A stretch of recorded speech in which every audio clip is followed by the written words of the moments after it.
Selamat pagi saudara-saudari sekalian. Selamat datang kembali di perbaktian kita sepanjang minggu berjalan ini. Terima kasih karena Anda telah mengikuti. Terima kasih juga karena Anda telah memilih untuk mendengar akan renungan-renungan yang telah disampaikan.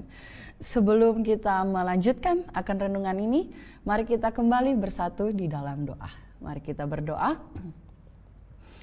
Tuhan Bapa yang bertahta di dalam kerajaan surga, terima kasih kami kembali sampaikan kehadirat-Mu yang kudus, karena Engkau masih memberikan kami kembali kesempatan yang baru, hari yang baru untuk datang ke hadirat-Mu. Kiranya Tuhan pada pagi hari ini renungan yang akan kami dengarkan, boleh kami pahami di bawah tuntunan Roh Kudus-Mu saja. Kembali kami menyerahkan diri kami untuk boleh Engkau perbaharui iman dan pengharapan kami. Pada hari ini juga ya Tuhan, hamba-Mu kembali rindu untuk mengundang kuasa Roh Kudus-Mu yang berbicara melalui hamba. Kiranya sekali lagi ya Tuhan, hanya Engkau-lah yang ditinggikan. Di dalam nama Tuhan Yesus kami telah berdoa dan mengucap syukur. Amin.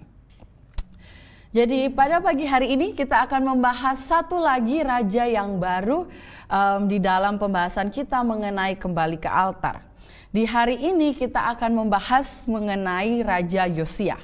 Apakah Anda pernah mendengar cerita tentang Raja Yosia sebelumnya? Jika sudah, mungkin ini saatnya kita memperbaharui ingatan kita mengenai cerita Raja Yosia. Jadi, Raja Yosia, seorang raja yang terkenal yang di usianya sangat muda telah menjadi raja. Dia menjadi raja di umur yang ke-8 tahun. Dan tidak hanya itu saja, 31 tahun lamanya dia memimpin. Alkitab berkata bahwa dia melakukan apa yang benar di hadapan Allah. Dan inilah jalan cerita yang akan kita lihat mengenai Raja Yosia.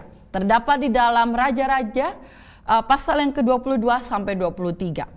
Sebagai seorang raja, pada suatu saat Raja Yosia berkata kepada utusannya, "Tolong kumpulkanlah uang-uang yang telah dikumpulkan oleh rakyatku untuk memperbaiki kerusakan yang ada di rumah Tuhan." Dan kemudian saat sang imam besar sedang mengambil akan uang yang tersebut telah dikumpulkan, suatu hal ditemukan. Apa yang ditemukan di situ? Di dalam buku 2 Raja-Raja pasal yang ke-22 ayat yang ke-8 dikatakan bahwa berkatalah imam besar Hilkiah kepada Safan panitera itu, "Telah kutemukan kitab Taurat itu di rumah Tuhan." Lalu Hilkiah memberikan kitab itu kepada Safan dan Safan terus membacanya. Safan di sini adalah seseorang yang diutus oleh Raja Yosia. Dan jika Anda tidak tahu apakah pekerjaan dari seorang panitera itu kalau saat ini tugasnya mereka membantu mencatat jalannya persidangan atau membuat acara di dalam persidangan. Tetapi pada zaman dahulu, seorang panitera adalah seseorang yang memiliki pengetahuan akan hukum dan dapat membuat dokumen-dokumen yang penting. Jadi ketika dia menemukan akan kitab tersebut, dibacanya dan dibawakannya lah kepada Raja Yosia. Ketika Raja Yosia juga mendengar akan kitab tersebut dibacakan, inilah responnya setelah mendengar bacaan kitab tersebut. 2 Raja-Raja 22 ayat 11 sampai 13. Segera sesudah raja mendengar perkataan kitab Taurat itu, dikoyakkanlah pakaiannya. Kemudian raja memberi perintah kepada Imam Hilkiah, kepada Ahikam bin Safan, kepada Akbor bin Mika, kepada Safan panitera itu, dan kepada Asaya hamba raja. Katanya, "Pergilah, mintalah petunjuk Tuhan bagiku, bagi rakyat dan bagi seluruh Yehuda tentang perkataan kitab yang ditemukan ini. Sebab hebat kehangatan murka Tuhan yang bernyala-nyala terhadap kita. Oleh karena nenek moyang kita tidak mendengarkan perkataan kitab ini dengan berbuat tepat seperti yang ditulis di dalamnya." Kita sebelumnya telah mempelajari mengenai arti dari mengoyakkan pakaian. Dan jika saudara-saudari melihat tadi sebelumnya di ayat 11, hal yang pertama yang dilakukan Raja Yosia ketika dia mendengar akan bacaan kitab Taurat tersebut, dia mengoyakkan pakaiannya. Mengapa dia mengoyakkan pakaiannya? Karena dia sedang berduka. Dan apa yang didukakan di sini? Di ayat terakhir, di ayat 13. Oleh karena nenek moyang kita tidak mendengarkan perkataan kitab ini dengan berbuat tepat seperti yang tertulis di dalamnya. Dia menyadari akan perbuatan raja-raja terdahulu sebelum dia yang tidak mengikuti akan perintah Tuhan, yang menyembah berhala dan juga membangun mezbah-mezbah berhala itu sendiri. Maka dari itu dia berkata di ayat yang terakhir, mari kita mencari akan petunjuk Tuhan. Dan ketika telah mereka mencari akan petunjuk Tuhan, di dalam pertobatan mereka juga Tuhan menjawab akan doa tersebut. Dikatakan bahwa tetapi kepada Raja Yehuda yang telah menyuruh kamu untuk meminta petunjuk Tuhan, harus kamu katakan demikian. Beginilah firman Tuhan Allah Israel mengenai perkataan yang telah kau dengar itu. Oleh karena engkau sudah menyesal dan engkau merendahkan diri di hadapan Tuhan pada waktu engkau mendengar hukuman yang kufirmankan terhadap tempat ini dan terhadap penduduknya, bahwa mereka akan mendahsyatkan dan menjadi kutuk. Dan oleh karena engkau mengoyakkan pakaianmu dan menangis di hadapanku, aku pun telah mendengarnya, firman Tuhan. Sebab sesungguhnya aku akan mengumpulkan engkau kepada nenek moyangmu dan engkau akan dikebumikan ke dalam kuburmu dengan damai.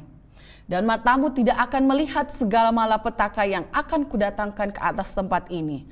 Lalu mereka menyampaikan jawaban itu kepada raja. Jika saudara-saudari mengikuti dari hari Minggu, hari Senin, hari Selasa, dan hari ini hari Rabu. Raja-raja yang telah kita pelajari bukanlah raja-raja yang sempurna. Mereka gagal. Mereka juga penuh dengan dosa sama seperti dengan kita. Tetapi Tuhan kita sangat konsisten dengan jawaban-jawaban yang Dia berikan ketika raja-raja tersebut mau mengakui, mau untuk merendahkan diri dan bertobat di hadirat-Nya. Dan ketiga pertobatan yang sungguh-sungguh itu terjadi, maka ada penurutan yang mengikuti. Setelah mendapatkan pengampunan, maka Raja Yosia pun mengumpulkan akan bangsanya. Tidak hanya bangsa yang di atas saja, yaitu pemimpin-pemimpin, para nabi dan imam, tetapi juga kaum awam. Dan mereka semua mendengarkan akan kitab Taurat itu yang berisi mengenai perintah-perintah dan dibacakannya kepada mereka. Dan setelah itu diadakanlah perjanjian. Dan perjanjian itu pun dituruti oleh seluruh rakyat. Dan apa yang terjadi setelah itu? Kita akan baca beberapa ayat di sini. Mari kita ikuti dengan seksama. Raja Yosia membawa perubahan kepada bangsa Yehuda. Raja memerintahkan kepada imam besar Hilkia dan kepada para imam tingkat 2 dan kepada para penjaga pintu untuk mengeluarkan dari bait Tuhan segala perkakas yang telah dibuat untuk Baal dan Asyera dan untuk segala tentara langit, lalu dibakarnyalah semuanya itu di luar kota Yerusalem. Tidak hanya itu saja, ia memberhentikan para imam dewa asing yang telah diangkat oleh raja-raja Yehuda. Dibawanyalah tiang-tiang berhala dari rumah Tuhan keluar kota Yerusalem. Dibakar di situ, ditumbuknya halus-halus menjadi abu. Ia merobohkan petak-petak pelacuran bakti yang ada di rumah Tuhan. Ia juga menajiskan bukit-bukit pengorbanan tempat para imam itu membakar korban dari Geba sampai Barsheba. Dirobohkannya pula bukit-bukit pengorbanan di pintu-pintu gerbang yang ada dekat lubang pintu gerbang Yosua.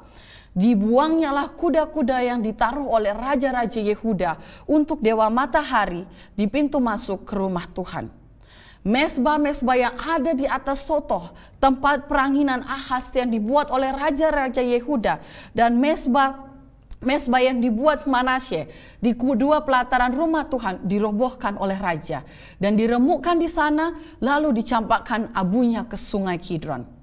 Dan bukit-bukit pengorbanan yang ada di sebelah timur Yerusalem, di sebelah selatan bukit kebusukan, dan yang didirikan oleh Salomo Raja Israel untuk Asyoret, untuk orang kejijikan sembahan orang Sidon, dan untuk Kamos kejijikan sembahan orang Moab, dan untuk Milkom dewa kejijikan sembahan orang Amon dinajiskan oleh raja. Ia memecahkan tugu-tugu berhala, menebang tiang-tiang berhala, lalu ditimbunnya tempat-tempat itu penuh dengan tulang-tulang manusia.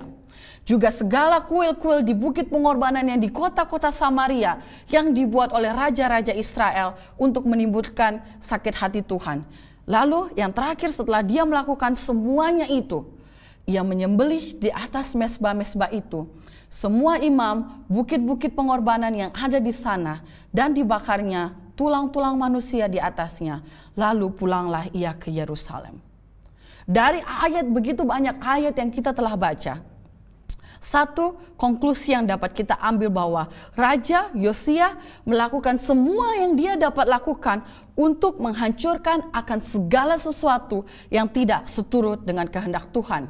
Mengeluarkan kekafiran dari bait Allah, memberhentikan imam dewa asing, mengeluarkan penyembahan berhala dari kota Yerusalem, merobohkan dan menajiskan hal-hal yang tidak berhubungan dengan Tuhan, dan membuang simbol-simbol ilah palsu.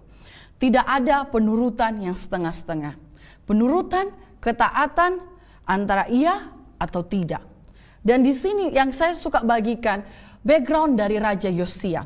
Dia lahir dari seorang raja yang jahat, dilanda godaan untuk mengikuti jejak ayahnya, dan dengan sedikit penasehat yang bisa memberikan dorongan kepada arah yang benar. Tetapi Anda lihat, Yosia tetap setia di hadapan Allah Israel. Dan melalui kesetiaannya kepada Tuhan, dia memperoleh kekuatan karakter yang memampukan dia untuk mengambil sikap tegas melawan segala bentuk penyembahan berhala dan menghancurkan altar dan simbol-simbol kafir. Saudara-saudari sekalian, tidak ada celah ataupun excuse bagi kita untuk tidak menurut. Bahkan seorang anak yang dikelilingi oleh pengaruh yang jahat sekalipun, ketika dia memilih untuk setia, dia memperoleh kekuatan karakter. Ada satu kutipan yang saya selalu berikan kepada siswa-siswi saya ketika mereka masuk kelas. Saya mengajar sejarah. Jadi ketika kita menghubungkan akan pelajaran sejarah dan juga kehidupan saat ini, saya selalu membagikan akan kutipan ini kepada siswa-siswi saya.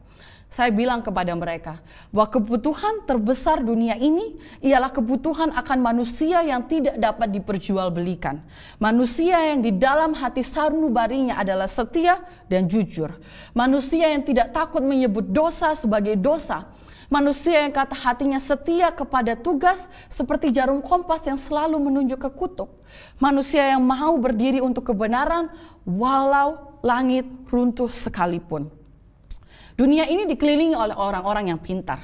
Banyak orang pintar di dunia ini, tetapi tidak dengan orang yang berjalan dengan setia ataupun berjalan di dalam kebenaran dengan Tuhan. Dan dari cerita Raja Yosia kita telah melihat bahwa di dalam penurutan kita harus memiliki tekad yang sungguh. Tekad yang sungguh untuk menghancurkan segala sesuatu yang tidak seturut dengan kehendak Tuhan agar kita layak di hadapan Tuhan. Dan di dalam cerita Raja Yosia ini begitu banyak penyembahan asing yang perlu dihancurkan. Bagaimana dengan kehidupan kita saudara-saudari sekalian? Maukah kita menghancurkan akan hal-hal yang tidak seturut dengan kehendak Tuhan untuk menjadi layak di hadapannya? Karena kesetiaan dalam hal-hal yang kecil adalah bukti kelayakan untuk meminggul tanggung jawab yang lebih besar. Bagaimana dengan musik yang kita dengar? Bagaimana dengan buku yang kita baca? Bagaimana dengan film yang kita tonton? Bagaimana dengan makanan atau minuman yang kita konsumsi? Atau bahkan bagaimana hubungan yang kita jalin dengan sesama kita? Adakah semuanya itu selayak dan seturut dengan kehendak Tuhan? Adakah Tuhan dimuliakan di situ? Penurutan sejati berdasarkan pada kasih akan Tuhan dan kesetiaan di dalam penurutan itu pun akan menjadi saksi bagi orang-orang di sekitar kita. Tidak ada saudara-saudari yang namanya penurutan untuk keselamatan diri sendiri. Akan selalu ada orang-orang di sekitar yang akan menjadi pelihat. Dan mereka akan melihat akan kehidupan kita. Dan kita menjadi saksi-saksi bagi keselamatan mereka juga. Ada sebuah cerita nyata yang terjadi di India di pertengahan tahun 1800 hingga akhir tahun 1800. Tidak dijelaskan dengan jelas di mana tempat ini desa ini berada, tetapi desa ini berada di India. Desa ini yang berada di India, seperti yang kita ketahui bersama, banyak dari mereka memeluk agama Hindu. Jadi keluarga ini yang berada di desa tersebut juga memeluk agama Hindu. Hingga suatu saat ada seorang misionaris yang datang ke desa tersebut. Dia mau mengabarkan akan pekabaran Injil Tuhan. Jadi dia pergi dari satu rumah ke rumah yang lain, tetapi tidak ada yang mau mendengarkan, hanya keluarga ini saja. Keluarga ini mendengarkan dengan begitu seksama. Keluarga ini diubahkan mengalami pertobatan. Culture yang terjadi pada zaman dahulu adalah ketika seorang ayah memilih akan sebuah keputusan akan diikuti oleh seluruh keluarganya. Tetapi pertobatan yang terjadi di sini adalah murni karena setiap anggota keluarga tersebut mau mengambil keputusan untuk mengikut akan Tuhan. Singkat cerita, sang misionaris pun pergi meninggalkan akan desa ini. Dan kabar bahwa keluarga ini telah menjadi Kristen terdengar di seluruh desa. Sehingga sang ayah dimintai pertanggungjawaban dan ditanyai oleh sang kepala desa. Sang ayah diambil oleh kepala desa, lalu kemudian tidak hanya sang ayah, semua istri dan anak-anaknya dipanggil oleh sang kepala desa dan dikumpulkannya lah seluruh warga desa. Ditaruhnya mereka di tengah-tengah desa tersebut. Lalu sang kepala desa bertanya kepada sang ayah, jika engkau hari ini mau untuk melepaskan akan kekristenanmu, jika engkau hari ini mau untuk mengabaikan akan Tuhanmu, saya akan memberikan kamu kesempatan untuk menyelamatkan keluargamu. Hanya celah Tuhanmu dan kembali kepada kepercayaan yang engkau telah anuti sebelumnya. Kemudian sang ayah ini melihat akan anaknya, dilihat akan istrinya. Lalu dia teringat akan kata-kata yang telah ditulisnya beberapa saat yang lalu, yang kemudian dijadikan lagu yang banyak sekali kita telah dengarkan sampai saat ini. Dia berkata kepada sang kepala desa, mengikut Yesus keputusanku, mengikut Yesus keputusanku, mengikut Yesus keputusanku, ku tak ingkar, ku tak ingkar. Setelah ayah ini mengatakan kalimat ini, dibawanyalah kedua anaknya, dibunuhnya tepat di depan wajahnya. Saya tidak tahu emosi apa yang dihadapi atau dimiliki oleh sang ayah dan sang ibu saat itu. Mungkin mereka berteriak, mungkin mereka menangis. Anak mereka mati tepat di depan wajah mereka. Lalu sang kepala desa berkata lagi kepada ayah ini, Anda masih bisa menyelamatkan istri Anda. Istri Anda nggak perlu mati seperti anak-anak Anda. Hanya celalah Tuhan Anda. Hanya katakan bahwa Anda tidak akan mengikuti dia kembali. Kemudian sang suami yang telah kehilangan dua anaknya ini melihat akan istrinya dengan penuh kasih. Istrinya yang dia cintai dengan sepenuh hati. Lalu dia berkata, walau sendiri ku ikut Yesus, walau sendiri ku ikut Yesus, walau sendiri ku ikut Yesus, ku tak ingkar, ku tak ingkar. Kemudian sang istri ini pun dibawa oleh kepala desa, dibunuhnya tepat di depan wajahnya, kehilanganlah dia anaknya, kehilanganlah dia istrinya. Dan kemudian sang kepala desa berkata kembali, sang kepala desa bilang begini, kamu gak harus mati, kamu masih bisa hidup, lupakan Tuhan kekristenanmu itu. Ayo kembali kepada kehinduan yang agama Hindu yang telah kamu ikuti. Kemudian sang ayah yang pada saat itu dipenuhi oleh Roh Kudus berbicara untuk terakhir kalinya. Dan dia berkata, the world behind me, the cross before me, the world behind me, the cross before me, the world behind me, the cross before me, no turning back, no turning back. Dan sama seperti ayah, istrinya dan anaknya ini, mereka sekeluarga meninggal pada saat itu.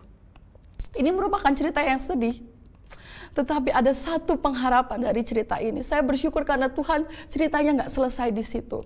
Berbulan-bulan kemudian, setelah keluarga ini mati, sang kepala desa dan seluruh keluarga desa menjadi Kristen. Kenapa?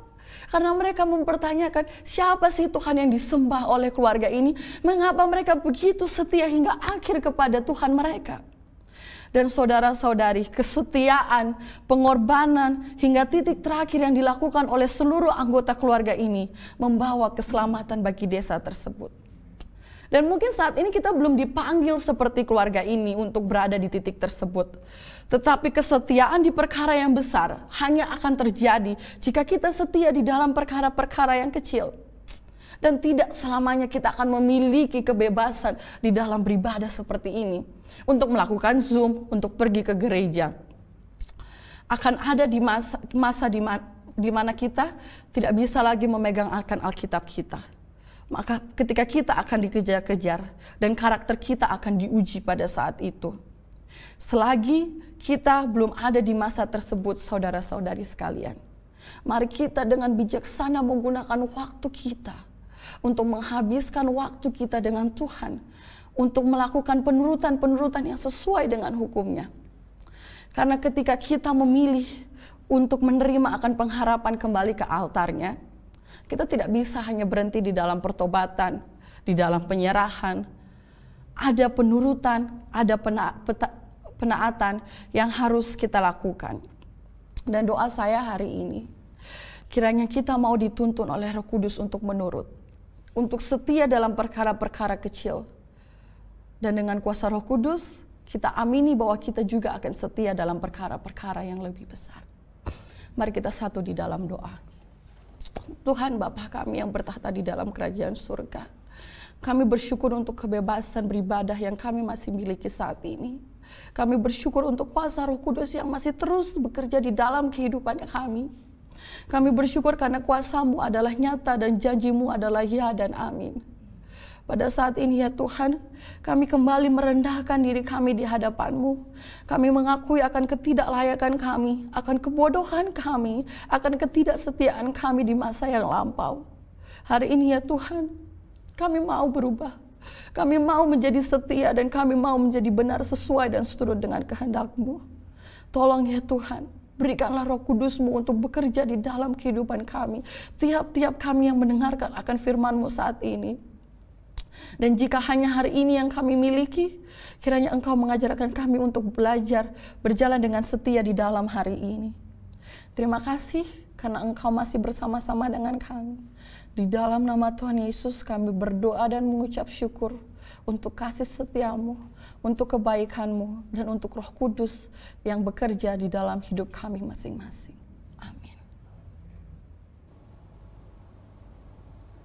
Berbahagialah mereka yang mendengarkan firman Allah dan yang memeliharanya. Saudaraku, ada 3 hal utama yang patut kita renungkan dalam konteks spiritual dan kehidupan rohani. Yang pertama, berbahagialah orang yang hidup dalam ketaatan. Yang kedua, tindakan jauh lebih penting daripada kata-kata. Dan yang ketiga, kesadaran akan kehendak Allah. Mengikuti Yesus keputusan terbaik. Saudaraku, adakah hidup kita menghidupkan firman Tuhan? Jawab dalam hati kita masing-masing. Ingatlah bahwa Tuhan Yesus tetap memberkati kita dalam segala aspek kehidupan kita. Rangkaian acara Pekan Doa hari ini telah berakhir, dan sesaat lagi kita akan mendengarkan informasi penting dari Dr. Roy David Sarumpayan, dokter spesialis THT, BKL, MMRS, selaku Ketua Pengurus Yayasan Rumah Sakit Advent Bandung. Dan besok kita akan kembali mendengarkan firman Tuhan dengan judul His Story. Oleh sebab itu, Bapak dan Ibu, saudara-saudari pemirsa dimanapun berada, jangan lupa ajak teman, saudara, sahabat, kerabat dekat untuk hadir pada esok hari di jam dan link yang sama. Akhir kata, saya Stephen Avinolego dan seluruh kru studio yang bertugas pamit undur diri. Selamat pagi, selamat melayani, Tuhan memberkati. Shalom, selamat pagi kepada kita semua. Kita senang karena pada pertengahan minggu ini kita boleh bertemu dalam keadaan sukacita, dalam keadaan berbahagia. Karena kita mau untuk menjadi anak-anak Tuhan, mau menjadi pengikut Tuhan dengan memberikan pelayanan terbaik kepada seluruh pasien, seluruh keluarga pasien yang datang ke Rumah Sakit Advent Bandung. Oleh karena telah dilihat sepanjang 3 bulan ke belakang tentang kinerja kita, maka pada hari ini, hari yang berbahagia, kita semua akan merasa lebih berbahagia lagi. Oleh karena dari manajemen, dari direksi, dan dari Yayasan Rumah Sakit Advent Bandung, pada besok hari akan rilis yang disebut dengan IBK, ya, insentif berbasis kinerja yang kedua tahun 2024. Kami tahu bahwa ada banyak yang dalam minggu ini berpikir keras untuk memasukkan anak, bagaimana uang masuknya. Semoga apa yang akan disampaikan besok hari akan meringankan beban yang ada dalam pikiran dan dalam kantong kita. Tetapi yang penting satu adalah kita mau untuk melakukan dengan baik pekerjaan kita. Bila mana kita semua melakukan dengan baik pekerjaan kita, kemudian orang banyak melihat apa yang kita lakukan, mereka akan datang mengunjungi rumah sakit ini bila mana mereka membutuhkan pelayanan kesehatan. Dan bila mana semua datang ke rumah sakit kita, kemudian kita mendapatkan banyak orang yang bisa dibantu, dan kita akan mendapat tentunya masukan lagi, maka tentunya IBK yang ketiga nanti kita akan dapatkan 3 atau 4 bulan ke depan. Kami atas nama Yayasan Rumah Sakit Advent Bandung juga boleh mengatasnamakan direksi dari Rumah Sakit Advent Bandung mengucapkan terima kasih atas pelayanan sepanjang 3 bulan yang lalu, dan semoga pelayanan yang sudah kita lakukan pada waktu 3 bulan yang lalu akan meningkat lagi lebih baik di 3 bulan yang akan datang. Dan kalau kita melakukan dengan baik, semuanya dengan satu maksud tujuan, untuk memuliakan nama Tuhan dan untuk kebaikan sesama manusia, maka berkat akan datang lebih banyak lagi. Dan percayalah bahwa Rumah Sakit Advent Bandung, bila mana kita semua melakukan dengan satu tujuan, memuliakan nama Tuhan dan menyenangkan hati sesama manusia, berkat akan lebih banyak, dan tidak tertutup kemungkinan IBK akan lebih baik lagi. Mari kita bersyukur kepada Tuhan, dan mari kita semua melakukan dengan hati yang selalu bersyukur. Kiranya Tuhan akan memberkati kita. Amin. Dia ubah hidupku,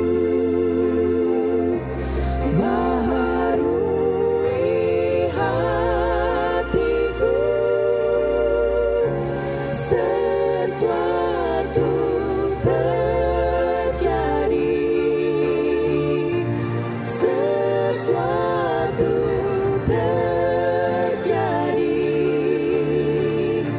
sesuatu terjadi saat datang